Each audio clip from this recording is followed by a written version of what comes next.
Hello guys, in today's video, we are going to summarize a TED Talk by Carala Harris who talked about how to find a person who can help you get ahead at work. So sit back, relax and enjoy the video. She started her TED Talk by sharing her first experience of a roundtable. The roundtable was a very commonly used phrase on Wall Street to describe the year-end evaluation process for analysts, associate, vice presidents, all the way up to managing directors. During this conference, everyone was segmented into a category, the top bucket, the middle bucket and the lower bucket, based on their performances. And then that was translated into a bonus range that would be assigned to each professional. When she went there, she realized that there was only one person that was responsible for recording the outcome of a conversation. So as the process began, she heard the recorder call the first person's name, Joe Smith. 3/4 of the way through, someone interrupted and said, "This is a great candidate, outstanding, has a great analytical and quantitative skills." The recorder then said, "Sounds like Joe should go on the top, in the top bucket." The second person, Mary Smith.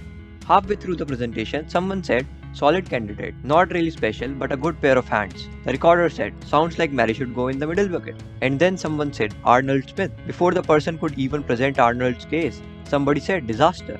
And even before the case was presented, the recorder said, "Sounds like Arnold should go in the bottom bucket."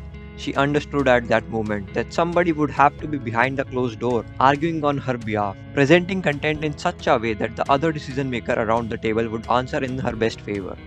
After a long search, she found out that the person she wanted was a sponsor. The person that is carrying your paper into the room. The person who is spending their valuable political and social capital on you. This person who is going to pound the table on your behalf. This is a sponsor. Then she explained how to get a sponsor. She introduced the concept of currency and explained how it affects your ability to get a sponsor.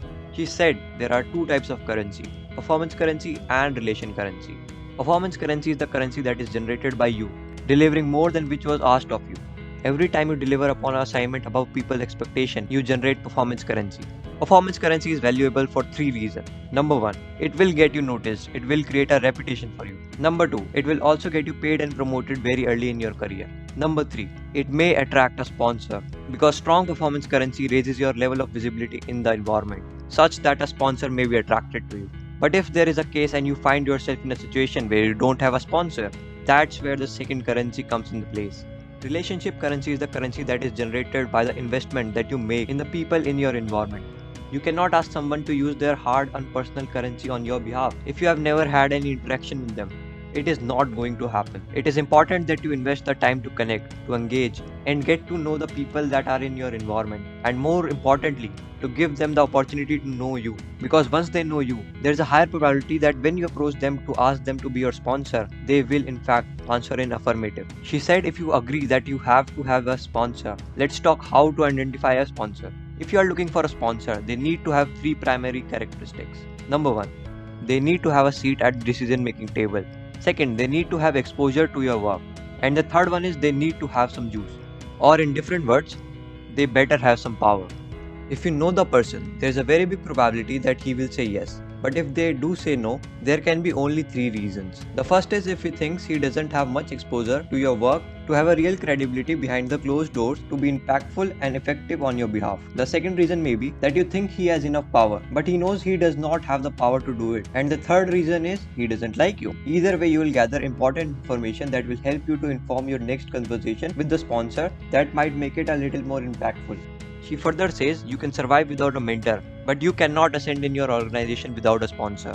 Ask yourself who is carrying your papers when you enter a room. And with this, she ended her TED Talk. So the conclusion of this TED Talk is basically that you really need a sponsor if you want to ascend in your career.